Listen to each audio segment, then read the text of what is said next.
capacidades que eles tinham quando estavam vivos. De maneira que aquilo que eles faziam antes, ele nesse mesmo corpo agora montado, como se fosse um Frankenstein, pudesse também fazer as mesmas coisas. Só que detalhe, ele não ia fazer com nenhuma outra, ele faria com os seus próprios membros. Então, um deles virou o olho, o outro deles virou a boca, o outro deles virou o nariz, uma parte deles virou o ouvido, e assim outros viraram os pés ou as pernas. E em determinadas situações, tendo eles a vontade de um zombar do outro, um fazer o outro ficar com raiva, certa vez eles andando, aquele Frankenstein andando, ele olhou uma cobra, e quando ele olhou uma cobra, disse para o pé, ou disse para a mão, não é cobra não faz nenhum mal, é apenas um graveto duro. E então a mão confiou no olho e o pé confiou no olho. Então eles foram avançando e quando pegou, levou uma picada. A dor foi enorme e o que fez o olho chorar. Isso é apenas uma historinha confabulada minha mesmo. E essa historinha vai servir para nós. Porque nesse texto o apóstolo Paulo está trabalhando com o corpo da igreja. E esse corpo chamado igreja, cada um desses membros fazem parte deste corpo. E por isso ele começa dizendo, por isso, deixando a mentira, cada um fale a verdade com o seu próximo, porque somos membros uns dos outros. Nesses últimos versos, dos 24 ao 32, ele vai dar 5 imperativos de você não fazer. 5 imperativos que você deve fazer, opostos a esses 5 negativos. E ele te dá a razão pelas quais você deve praticar esses 5 imperativos novos que ele está te dando. Quando ele inicia o texto dizendo, por isso o quê? Qual é a razão pela qual você vai me dar esses novos 5 imperativos que vão se seguir na carta? E esse por isso está relacionado ao verso 22 até o verso 24, quando ele trata, se você não fechou sua Bíblia, ele diz no verso 22, no sentido de que quanto ao trato passado, quanto à sua vida no passado, antes de você conhecer a Cristo, vos despojeis do velho homem, que se corrompe segundo as concupiscências do engano, ou seja, daquele velho homem que tu vivia antes de conhecer a Cristo, antes de te converter. Nesse velho homem você se despojou. Esse velho homem, ele era caracterizado por desejos de um engano, desejos de ilusão, desejos de mentira. Tudo que vinha para ele, ele desejava, aos seus olhos, nada mais era do que grande engano. A fonte dele era do engano, de uma ilusão e de uma mentira. Por isso ele cometia com avidez o que ele cometia. Esse é o velho homem que está, mas que vocês foram despojados. Aí no verso 23 ele diz, vos renoveis no espírito do vosso entendimento. Ou seja, esse novo homem que Deus está trazendo e que vocês se despiram desse velho homem, vocês vão ter que ter uma mente nova, uma mente renovada. E de que maneira essa mente vai vir renovada? O verso 24 ele diz, e vos revistais do novo homem, criado segundo Deus, em justiça e retidão, procedente da verdade. Este novo homem que Deus estava trazendo para a vida daqueles que se converteram, daqueles que Deus converteu, melhor dizendo, estaria trazendo um novo homem, e esse homem, ele é criado para executar a justiça, ter uma relação com os seus parceiros, os seus iguais, os seus próximos, de maneira justa, de maneira reta. E essa justiça, ela procede da verdade, ou seja, não é baseada no engano, não é baseada numa ilusão, não é baseada numa utopia. O que este novo homem é, e é segundo Deus, ou seja, é a imagem do próprio Deus estabelecida e restaurada naquele velho homem que foi despojado. Esse é um novo homem, e esse novo homem é a imagem e semelhança de Deus, porque ele procede da verdade absoluta. Por isso que vocês já deixaram aquele velho homem, se vestiram desse novo homem. Então ele começa com os seus imperativos, dizendo, quase sempre será assim, um negativo, um positivo, e a razão pela qual a gente deve fazer aquilo que ele propõe fazer de forma positiva. Apenas num único ponto é que ele muda a sequência. Ele começa com um positivo, depois ele entra para o negativo e depois ele diz a razão pela qual nós devemos agir naquele ponto de positivo. No verso de número 25 ele diz: por isso deixando a mentira, esse é o primeiro imperativo. Por isso deixando a mentira, por isso deixando a falsidade, por isso deixando o engano, ele diz: fale cada um a verdade com o seu próximo, porque somos membros uns dos outros. Você deixa de lado a mentira e você vai partir para falar a verdade com o seu próximo. E aqui eu quero mostrar uma coisa para nós. Por que será que Deus, ou o apóstolo Paulo, inspirado pelo Santo Espírito, ele traz essa primeira palavra à igreja de Éfeso? O que está acontecendo com a nossa igreja? O que está acontecendo com a igreja para que essa igreja ele tenha que emitir esse decreto, ele tenha que emitir uma ordem tão expressa, deixando a mentira? O que significa dizer? Significa dizer que a igreja de Éfeso ainda vivia sob mentira. Quando apertava o cerco, ela corria para a mentira. Quando apertava as situações, ela corria para a falsidade. E aqui é o detalhe, que essa mentira e essa falsidade não era tratada com os de fora, mas com os irmãos de dentro. Mostrava-se, fazia alguma coisa, e aqui eu quero mostrar uma coisa para nós, todos nós podemos aprender. O que este mundo, a Bíblia diz que jaz no maligno. E a Bíblia diz: se esse mundo jaz no maligno, quem é esse maligno? Qual é a fonte que norteia toda a sua atividade neste mundo? A Bíblia diz que ele é considerado o pai da mentira, o pai do engano, o pai da falsidade.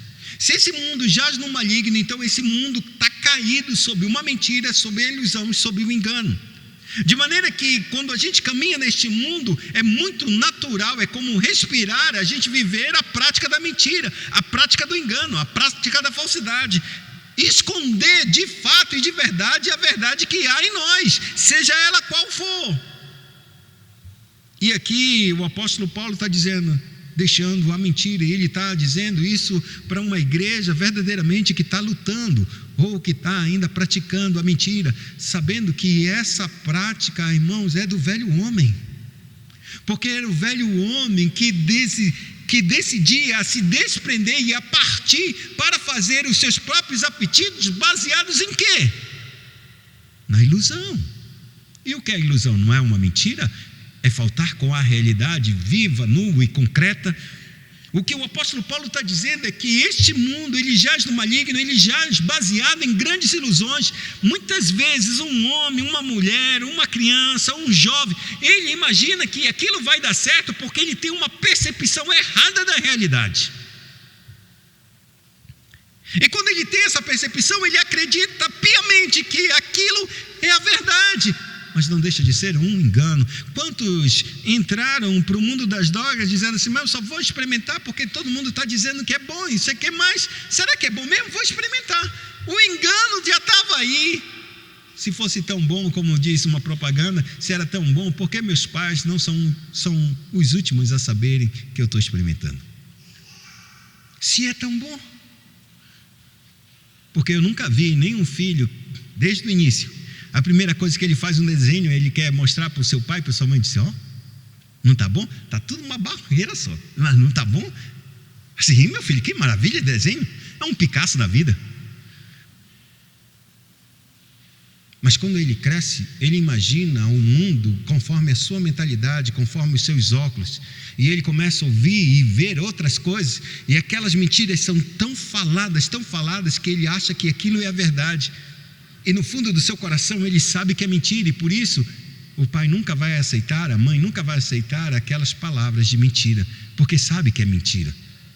E então vai acabar com o seu desejo, vai acabar com o seu estraga-prazer, vamos dizer assim.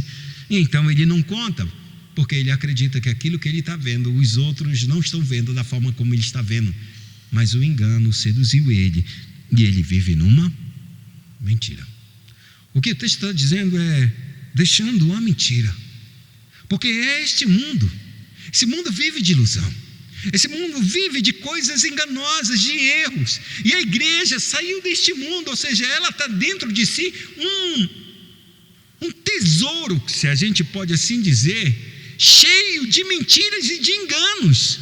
É por isso que quando a gente despe do velho homem, e é uma natureza, ou seja, uma conversão é abrupta, é poderosa, vem da parte de Deus e Ele tira isso de nós, Ele precisa renovar nossa mente. Não é só porque a gente trocou e está criado um novo homem, mas existe necessariamente que a gente mude o nosso entendimento, perceba a realidade das coisas. A verdade aqui tratada não é somente o contraditório, ou seja, o oposto da mentira, mas é também o oposto do engano, irmão, é o oposto também do irreal, da ilusão, é algo real e concreto.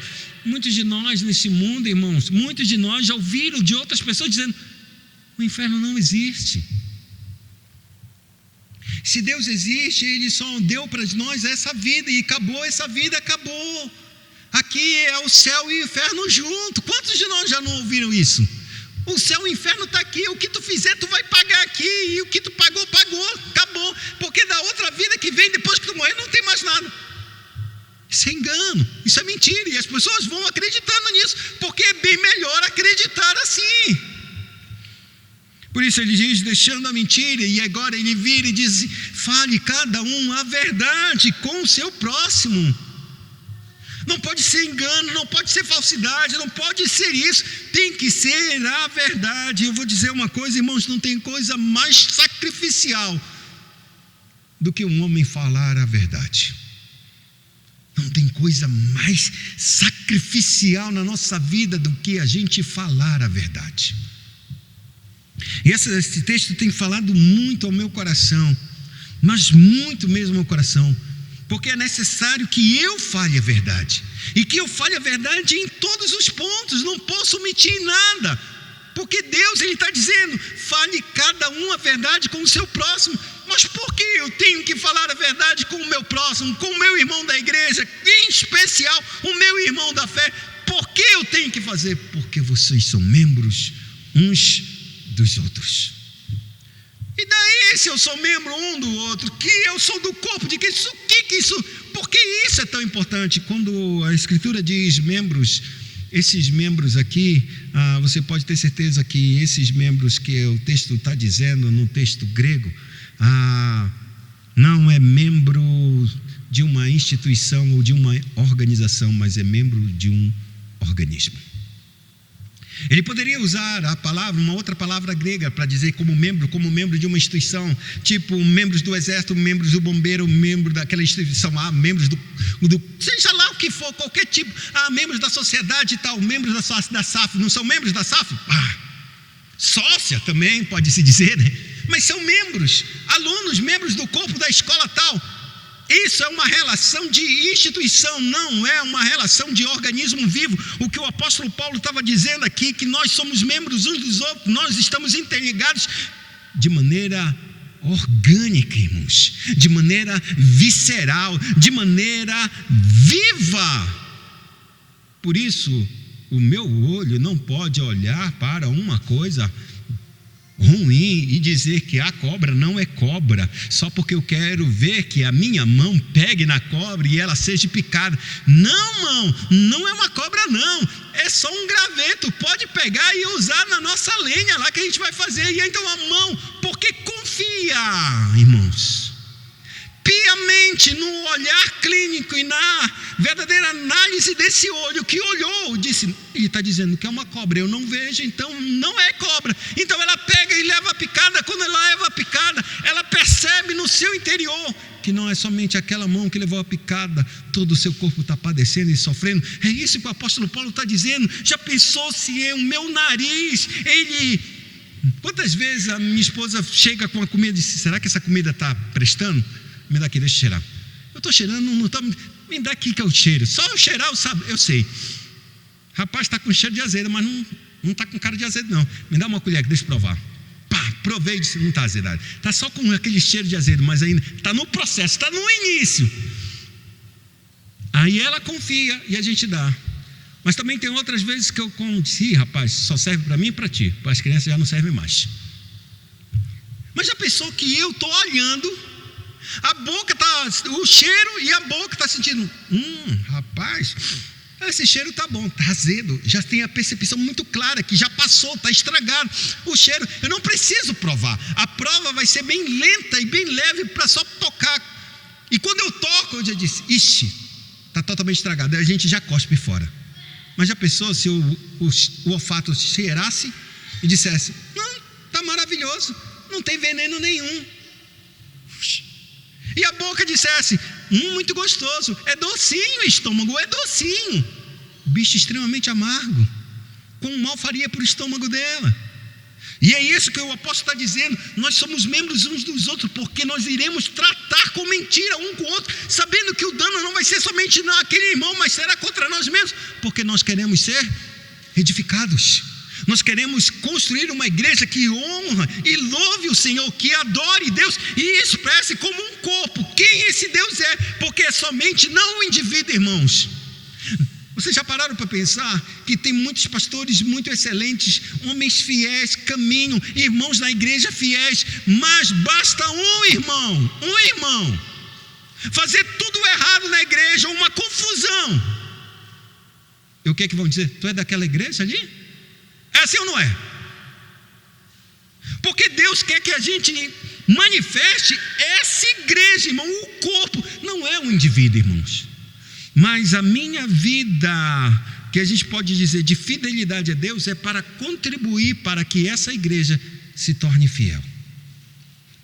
Mas se a minha fidelidade, eu sou fiel e a igreja que se vire para lá, você não está entendendo que você faz parte deste corpo.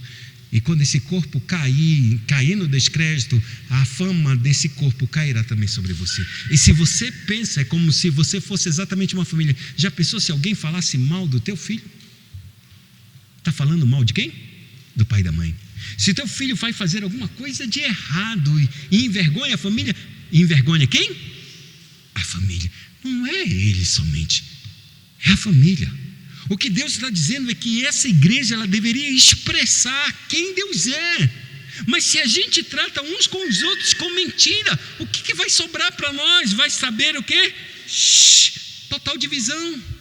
Porque quem é que vai querer viver do lado de uma pessoa que está mentindo? Qual é o marido que vai viver com uma esposa que está mentindo? Qual é a esposa que vai querer viver com o marido que está mentindo? Qual é o filho que quer viver na casa se os pais são só uma mentira? Não existe isso, há total uma divisão, uma desunião. E é isso que o apóstolo Paulo diz, vocês são membros uns dos outros, porque vocês vão mentir um para o outro para vocês mesmos sofrerem. E então ele parte do segundo ponto. Porque a mentira causa uma coisa muito grande no nosso coração, sabe o que é? Quando a gente descobre, a gente fica o quê? Irado de ter sido enganado, de ter sido ludibriado, de ter sido bobo por ter acreditado naquilo. Então ele diz, irai-vos. Esse é o segundo ponto. Mas não pequem. Agora ele usa o negativo para trás. Em vez de iniciar como não pequeis, ele diz, irai-vos. Por quê? Porque a ira nem sempre ela é pecaminosa, irmãos. A atitude de uma pessoa mansa é se irar no momento certo, na hora certa e pelas questões certas. Para uma atitude, para uma pessoa que não é mansa, mas é iracunda, ela se ira por qualquer coisa, de hora errada, no momento errado e pelas questões até mesmo erradas. Para aquilo que ela deveria se irar, ela não se ira. E para aquilo que ela não deveria se irar, acaba se irando. E na hora e no momento que deve se manifestar essa ira, ela se manifesta em momentos errados. Isso é um total falta de controle. Mas aqui o apóstolo Paulo está dizendo, irai-vos por quê? Porque existe mentira no meio de vocês e vocês não querem parar para falar a verdade, porque são membros uns com os outros. E sendo membros uns dos outros, vocês têm que se irar toda vez que se intervir uma mentira no meio de vocês. Agora detalhe, quando você se irar, você não pode pecar. Mas eu posso me irar e eu não posso pecar, sim. Porque uma coisa é certa, é inevitável, irmãos, é inevitável que a ira se levante no nosso coração. É inevitável. Mas o pecado pode ser evitado. Você pode controlar, porque isso é um dos frutos do Espírito, controlar a tua ira e a tua raiva. Então ele diz, irai-vos e não pequeis. E aí ele diz a razão pela qual a gente deve se irar e não pecar. não se ponha o sol sobre a vossa ira, nem deis lugar ao diabo. Duas razões pelas quais a gente não deve manter um coração extremamente irado. A primeira razão é: não se ponha o sol sobre a vossa ira. Ou seja, você está irado, então aprenda a viver de uma maneira que você resolva os seus conflitos, os seus dilemas, as suas ansiedades rapidamente, antes que o sol se ponha. O que significa dizer que Deus está te dando um tempo muito breve para você resolver isso. Se você se irar e você permanecer com esse tempo e se esticando, ou seja, guardando aquela ira, guardando, você vai cair no segundo ponto em que o apóstolo está dizendo: você vai dar lugar ao diabo, ao enganador. Ele vai pegar da ira, que uma vez manifestada com razão, que é razoável você se irar por determinadas coisas legítimas e corretas, mas essa ira deve se manifestar em problema de resolver aquele conflito. Mas se à medida que o tempo vai passando e você vai guardando, Satanás, ele entra nessa coisa. Aquilo que tu tinha um sentimento correto para se irar contra algo que era verdadeiramente de indignação, ele vai aumentar isso na tua vida. E à medida que você não resolve isso, ele vai tomar o teu coração para te produzir aquilo que ele está querendo. Ou o que o apóstolo Paulo está dizendo: não pequeis. Você vai entrar em pecado porque você vai guardar amargura no teu coração. E quando a manifestação dessa ira se levantar, sai de baixo. O exemplo mais claro disso, irmão, é a história de Moisés quando ele está com o povo de Israel. Ele suporta o povo por quase 40 anos. O povo irando, se rebelando, se destruindo. E ele, a Bíblia declara que ele vai buscando, vai clamando, vai implorando ao Senhor perdão, misericórdia, graça, sempre intercedendo o povo, sempre intercedendo, paciente, até que está completando os 40 anos no deserto. Eles estão perto de entrar na terra prometida.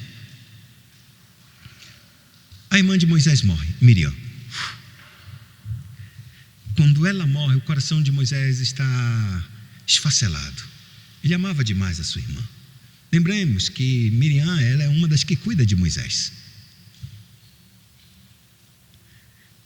E então Moisés, deprimido, acontece na mesma situação em que Moisés está vivendo o seu luto, um problema acontece com Israel. Não tem água, o povo reclama. E agora ele reclama de uma maneira meio correta, porque não há água mesmo. Então, se não tem água, eles vão morrer de sede. Então o povo, naquela quantidade enorme de viver debaixo de reclamação, seja ela justa ou seja ela não, eles vão fazer isso. E quando eles vão isso contra Moisés, disse: Moisés, não temos mais água, só nós vamos morrer de sede. Eles não se importam com a dor de Moisés, não se importa que Moisés está enterrando a sua própria irmã, eles só se importam com as suas próprias necessidades. E a Bíblia declara que então ele fala com Deus, e Deus diz para ele: fala a rocha para que ela dê água. Então Moisés disse: hoje vocês vão saber quão mal vocês fizeram. Ele pega o cajado dele e bate 2 vezes na rocha. Pá, pá. E a água jorra da rocha, mesmo ele ferindo a rocha. O povo saciou e não sabia o que estava acontecendo. O povo olhou para Moisés e viu Moisés irado. Então eles entenderam que Deus também estava irado com eles ao dar água para eles. Moisés vai para a tenda e Deus diz: Moisés, vem conversar comigo. Moisés vai conversar com ele, disse: Moisés, por que tu não me santificaste diante dos homens? Quando Moisés fere a rocha, o escritor diz assim mesmo: e Moisés era o homem mais manso de toda a terra. O que está acontecendo com esse homem mais manso de toda a terra? O que fez com que ele explodisse em ira no momento errado, na hora errada, pelo motivo errado? Essa mansidão dele acabou ali por um ato estúpido dele. E esse ato estúpido Deus fez dizer para ele, disse: Moisés, porque tu não santificaste a mim, tu tampouco vai entrar na terra prometida. Tu vais morrer neste deserto, porque tu não santificaste. Aos olhos do povo de Israel, olharam para mim, olhando para você, dizendo que eu sou o que eu não sou, de dar água de forma irada. A Bíblia diz claramente no livro de Tiago que Deus dá sabedoria e você pode pedir a Deus porque Ele dá o quê? Livremente, e não nos joga no rosto o que Ele nos dá. O povo pediu água e sabe o que Deus fez? Deu água, mas quando Moisés deu com raiva e ira, estava dizendo: eu estou te dando essa água, toma aí, bebe aí, seu desgraçado. Não foi isso que Deus fez. Ele não santificou o Senhor dessa forma. E nesse texto ele diz: ira, Moisés se irou pelo motivo errado. Mas ele estava guardando no seu coração tantas dores, que uma hora ele explodiu exatamente no momento errado, na hora errada, e isso foi para o mal dele. E o que é que diz o texto? Ele deu lugar ao diabo, porque ele pecou e Deus não deixou ele entrar na terra prometida. Por isso o texto diz: você pode se irar, mas que a tua ira seja breve, irmãos, como um dia, como um único dia. Mas se pôr o sol e eu não tiver, e for 4 horas da manhã que eu tiver que consertar a minha vida com a minha esposa, não tem problema. O princípio é: não deixa a ira vencer. Dá um tempo para ela, um tempo bem fixo de tu resolver, e resolve muito rápido, porque isso vai se transformar em amargura e isso vai virar contra você. Então ele diz no verso 28, aquele que furtava, não furte mais, antes trabalhe fazendo com as próprias mãos o que é bom, para que tenha com que acudir ao necessitado. Aí ele traz o terceiro imperativo, dizendo assim: não furta. Você vivia de furtar, vivia de roubar, vivia de enganar, de ter aquilo. Não faça mais isso. Antes trabalhe fazendo com as próprias mãos aquilo que é bom, para que tenha que acudir ao necessitado. O texto daquela época dizia exatamente isso, que daqueles trabalhos era um trabalho extremamente braçal, extremamente esforçado. Havia um grande esforço para se trabalhar o dia todo para a gente conseguir o que comer, o que ter. A ideia de trabalho é um trabalho extremamente árduo, pesado mesmo. Então o fato de uma pessoa roubar significa dizer: eu quero contornar esse lado tão difícil do trabalho, de ter que esperar, de ter que penar para suar, para ter alguma coisa. Se eu posso furtar, ou seja, tirar tudo aquilo que o trabalho dá, com grande esforço, eu consegui ganhar sem esforço. Irmãos, naquela época e em muitos países ainda hoje, existe pouco assistência social ou seguro-desemprego. Então, quando um trabalhador ele já não ganhava muito, ele não tinha muitas condições de poupar para que de repente houvesse um desemprego e ele tivesse alguma reserva para ele continuar. Então a ideia era, sabe fazer o quê? Sabendo que o negócio estava ficando difícil, o que é que ele fazia? Ele furtava o seu patrão. Então ele arranjava um jeito de furtar e roubar, para que ele não tivesse que trabalhar, ou quando ele fosse demitido, ele já estivesse fazendo coisa. O que o apóstolo Paulo está dizendo, isso foi da prática do velho homem, e essa prática do velho homem tem que ser deixada de lado. Antes você tem que trabalhar, e embora seja muito difícil e muito pesado, e se porventura você cair, você vai ter que aprender a confiar em Deus, porque essa igreja, ela tem que cuidar de você. É isso que o apóstolo Paulo está dizendo exatamente aqui, quando ele diz: antes trabalhe fazendo com as próprias mãos o que é bom, para que tenha com que acudir ao necessitado. Aquele que, já pensou? Eu estou desempregado, não tenho como encontrar, não tenho como conseguir minha renda para subsistir a minha vida e a da minha casa. O que eu tenho que fazer? Roubar. Foi isso a voz do presidente que foi falar para a gente, não foi? Ele não tem nada, ele tem que roubar. Mas a escritura é bem clara: trabalhe. Mas agora ele está desempregado, o que eu tenho que fazer? Aquele que está trabalhando vai sustentar a sua própria vida e será generoso ao ponto de o quê? Compartilhar, acudir àquele que está necessitado. É por isso que a igreja ela tem que ser uma só, irmãos. Deus ele vai me ajudar, ou vai ajudar você em nossas necessidades, por alguém que ele supriu. com recursos, para que essa pessoa que está com recursos, ele possa acudir, não a mim, que talvez hoje eu não tenha nenhuma necessidade, entre aspas, necessitando de pão, de leite, de comida, de uma cesta básica, mas talvez entre nós, algum irmão esteja passando por uma situação, e nosso trabalho útil e verdadeiro leva a gente a compartilhar com aquele que de fato é necessitado. E o que Deus está dizendo aqui é para os domésticos da fé. Ele está falando com a igreja, porque se a igreja acreditar que Deus é capaz de suprir suas necessidades por meio do corpo, esse homem ele não pode de forma alguma levantar suas mãos para furtar aquilo que não é seu. É isso que o apóstolo está dizendo. Antes a prática de vocês era essa: furtar, roubar, enganar. Mas agora não. Vocês têm que aprender a confiar, porque vocês são membros uns dos outros. Ou você deixaria algum dos teus filhos, ou algum do teu pai, ou da tua mãe, ou dos teus irmãos que estão passando uma necessidade, e você deixaria ele na sarjeta? Você nunca deixaria. Você faria de tudo para dar o mínimo necessário para essa pessoa viver.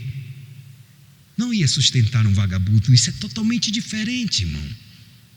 Não é sustentar um vagabundo, é sustentar alguém que está trabalhando e que ele passou por um tempo difícil. E esse tempo difícil está causando escassez na sua casa. E se está causando escassez na sua casa, você deve estender a sua mão e abençoar e cuidar. É disso que ele está falando. Não é daquele que está sentado só vivendo das custas dos outros. Não é disso. E então ele fala: não saia da vossa boca nenhuma palavra torpe, e sim unicamente a que for boa para edificação, conforme a necessidade, e assim transmita graça aos que a ouvem, e não entristeçais o Espírito de Deus, no qual fortes selados para o dia da redenção. Essa quarta imperativo que o apóstolo diz, agora antes era não falar a mentira. Agora dessa vez é diferente.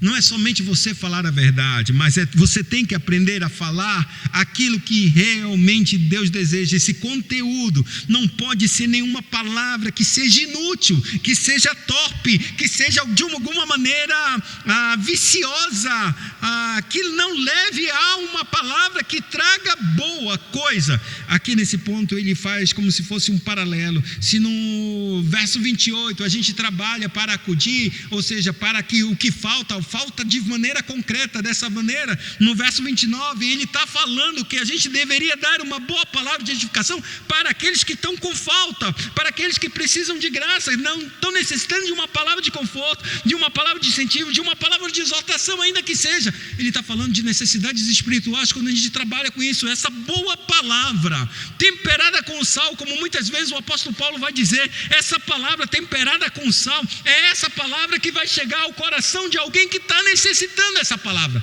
Mas se nós estamos usando de palavras imundas, sujas, de duplo sentido, essas palavras não servem para edificar, elas vão destruir. Ela não, que a gente pode dizer assim, ela não é como uma luva que entra exatamente na mão.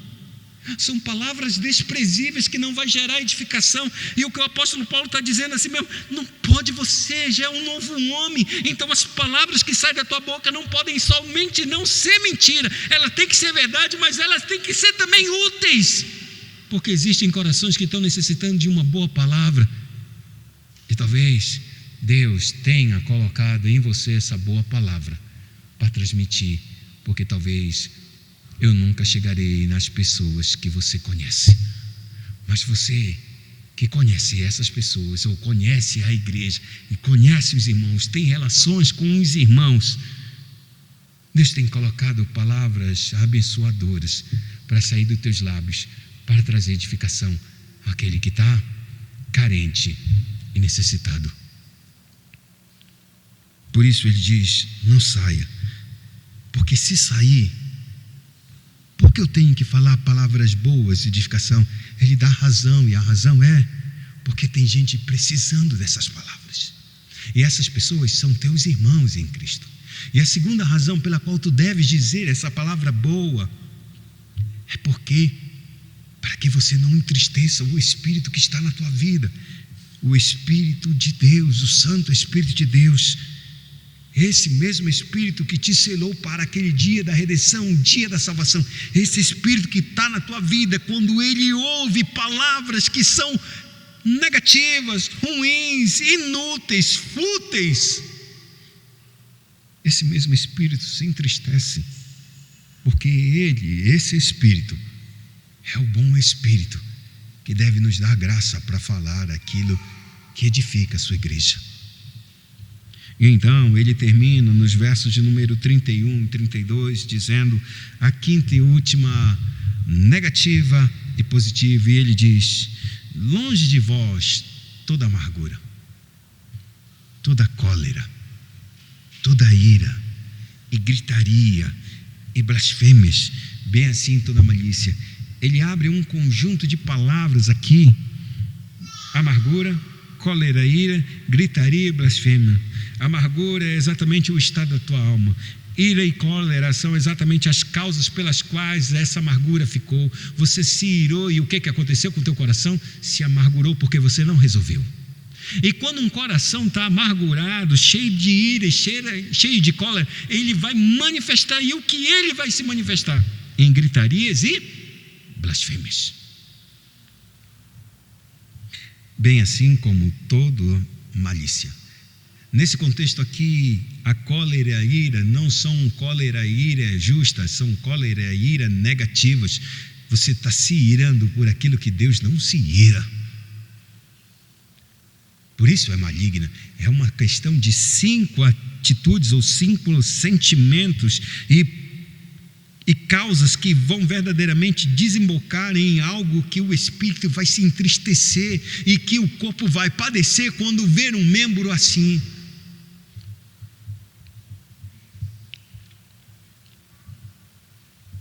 Então ele diz: antes, sede uns para com os outros benignos, compassivos, perdoando-vos uns aos outros, como também Deus em Cristo vos perdoou.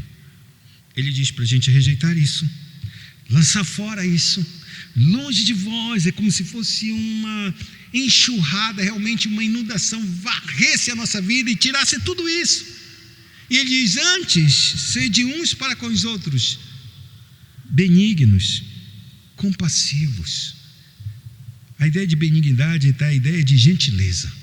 E a gentileza aqui, ela contrapõe tudo aquilo. Não é mais amargo, mas é gentil. Aquilo que é ira e cólera, essa gentileza faz abrandar. A palavra branda, o quê? Acalma o furor, desaparece. E a própria gentileza, com palavras gentis, tira-se os gritos e as blasfêmias do meio de uma conversação ou no meio de uma discussão acalorada.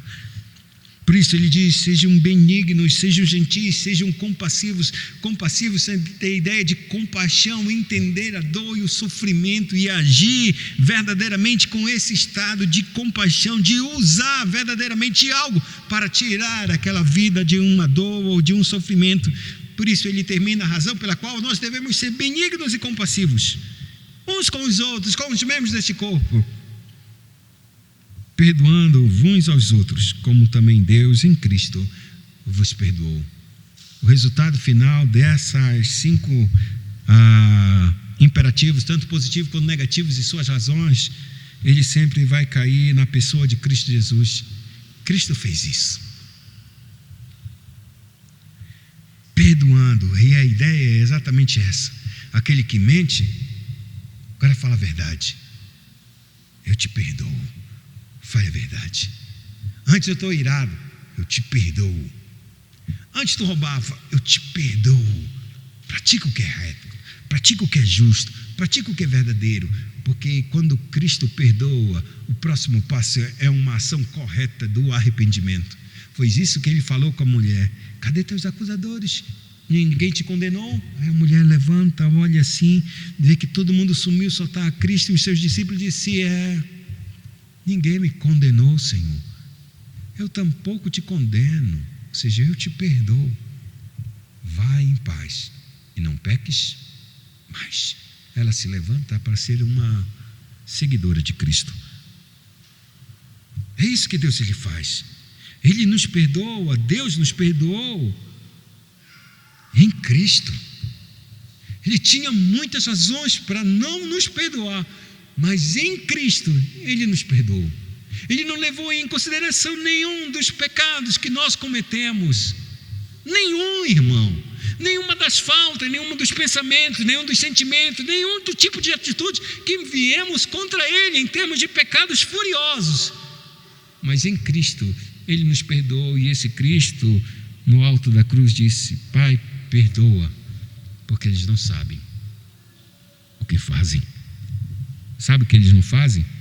Eles estão me crucificando, achando que eu sou uma mentira e um engano, uma grande farsa. Mas eu sou a salvação deles. Perdoa, porque eles não sabem. Eles estão vivendo no engano, eles estão vivendo uma mentira. Mas perdoa. Nessa noite eu quero terminar. Não pense que isso é esses imperativos são pequenos, mas são muito sérios. Mas tudo ele começa com a verdade. Se a verdade não estiver no centro da nossa vida, irmão, a gente vai dizer que perdoou quando a gente está amargurado. A gente vai dizer que a gente não estou irado não, mas está chateado no extremo, mas está segurando a raiva, está rilhando os dentes por dentro, está falando a mentira, está vivendo um engano. A verdade é o centro e o cerne, e essa é a razão porque Cristo diz: eu sou o caminho, a verdade e a vida. Não tem como a gente chegar na vida se a gente não viver essa verdade. Não há como a gente entrar no caminho se a gente está vivendo num caminho do engano e do erro e da mentira. O caminho é a verdade e ele é vida. Que Deus em Cristo possa conduzir nossos corações e possa nos levar a um lugar em que a gente reconheça que nascemos de novo. Esse velho homem saiu, irmãos. A gente não deve nada para nós mesmos, nem para Deus, porque a gente vai voltar a vestir as práticas desse mundo perverso, desse mundo ilusório, desse mundo de engano. Porque a gente vai viver se Deus está nos chamando para viver a vida e a verdade? Não tem porquê. Não tem porquê. Incline sua cabeça, oremos ao Senhor.